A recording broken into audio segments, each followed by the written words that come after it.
En el mundo se debate sobre el funcionamiento de los bancos centrales y sus autonomías.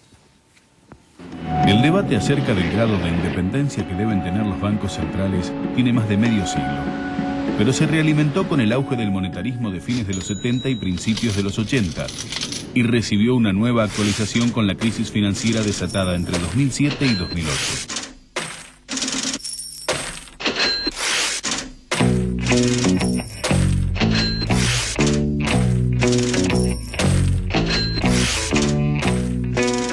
La argumentación a favor de la independencia total de los bancos centrales es sostenida por quienes consideran que la política monetaria es un asunto técnico que debe estar por encima de la política. Defienden el criterio de que una mayor independencia le da credibilidad a la política monetaria y que la injerencia del gobierno es sinónimo de discrecionalidad en su manejo. Este concepto supone que cuanto mayor es la credibilidad, más probabilidad de lograr la estabilidad de la moneda existe. Pero el problema es que las autoridades de los bancos centrales adoptan decisiones que afectan no solo a la moneda, sino a distintos aspectos de la vida social y económica, como el empleo y el acceso a la vivienda, por ejemplo. Bajar las tasas para aumentar el crédito a la producción y crear empleo podría estar alimentando al mismo tiempo fuerzas que generen inflación. Pero tener o no tener desempleo, incluso al costo de tener un poco de inflación, es una decisión de política que excede las facultades del titular del Banco Central. Un Banco Central vinculado a la estrategia y conducción política del país debería aceptar las directivas en tal sentido. En cambio, un Banco Central absolutamente autónomo dejaría a la conducción política y económica sin esa herramienta, o hasta debiendo actuar con una política monetaria jugándole en contra. El Premio Nobel de Economía, Joseph Stiglitz, es uno de los críticos de la postura que adjudica a los bancos centrales la tarea exclusiva de preservar la estabilidad monetaria. Centrar la tarea del Banco Central en combatir la inflación puede tener sentido para países con largas historias de inestabilidad de precios, señaló Stiglitz. En Estados Unidos, la tarea encomendada a la Reserva Federal es no solo garantizar la estabilidad de precios, sino también fomentar el crecimiento y el pleno empleo. La estrecha vinculación entre la política económica y el funcionamiento de la Reserva Federal se ha puesto de manifiesto en plena crisis financiera. Mientras el gobierno de Estados Unidos lanzaba una política agresivamente expansiva, con transferencias al sector privado de cientos de miles de millones de dólares y un déficit fiscal superior al billón de dólares, nadie hubiera esperado una política restrictiva de la autoridad monetaria que privilegiara la preservación del valor de la moneda. El propio Ben Bernanke, actual titular de la Fed, es autor de una frase que describe crudamente la facultad del uso de la moneda como herramienta política. La ventaja de Estados Unidos sobre el resto del mundo, dijo Bernanke, cuando aún no presidía la Reserva Federal, es que tiene una tecnología que ningún otro país posee, la máquina de fabricar dólares. En cambio, el Banco Central Europeo limita sus funciones a proteger el valor del euro y evitar la inflación. No son pocos los que piensan que por culpa de esa despreocupación de la banca central por fomentar la recuperación económica, el crecimiento en el viejo continente languidece. Stiglitz es uno de ellos. Nueva Zelanda fue uno de los primeros países a fines de la década del 80 que, siguiendo el auge de las teorías monetarias que nutrieron a los modelos neoliberales, modificó la Carta Orgánica del Banco Central para independizarlo de la política económica.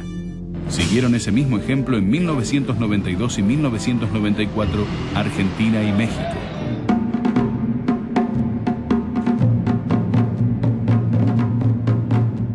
China es un ejemplo de prácticas contrarias. Su Banco Central no es en absoluto autónomo, de hecho funciona como un ministerio más. Y a juzgar por la fortaleza del yuan, la fuerza de sus reservas y el crecimiento económico incluso en plena crisis mundial, no le va nada mal.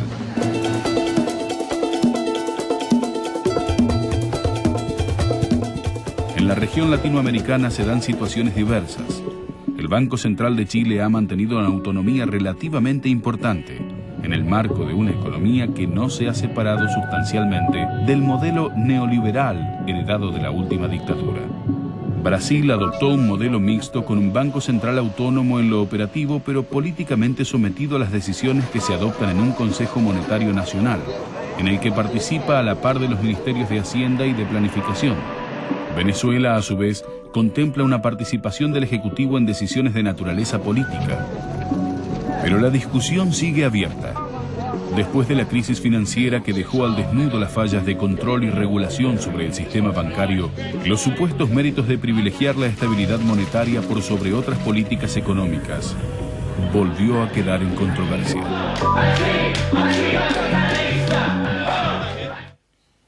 A ver, Raúl, en el discurso ideológico que llega principalmente a Estados Unidos, la escuela de Chicago, pero no solamente, el Banco Central tiene que ser absolutamente autónomo. Sin embargo, en Estados Unidos interviene. Exactamente. ¿Y cómo interviene la Reserva Federal, no? Fíjate vos que la Reserva Federal cumple un poco hasta el rol del Ministerio de Economía, que como tal no existe en Estados Unidos, y ha dictado buena parte de las políticas, equivocadas o no, yo diría más equivocadas que no. Pero ese es otro debate. Exactamente, pero digamos, ha orientado en definitiva la economía que llevó a esta crisis, el tema de la promoción de los créditos, lo está haciendo actualmente. Fíjate vos que el tipo de solución política que se da Estados Unidos a la crisis, la Reserva Federal tiene un papel fundamental, es decir, mucho déficit, pero déficit para salvar los bancos, más crédito para salvar una situación de endeudamiento excesivo, con lo cual la fórmula es bastante complicada que dé resultados, pero de todas formas, digo, está puesto en un rol central el tema de la banca federal en Estados Unidos y por lo visto va a seguir jugando ese rol. ¿Cómo lo ves en Europa tomando en cuenta esta crisis que ahora aparece en España, Portugal, Grecia, Irlanda la mira? Irlanda merecería un informe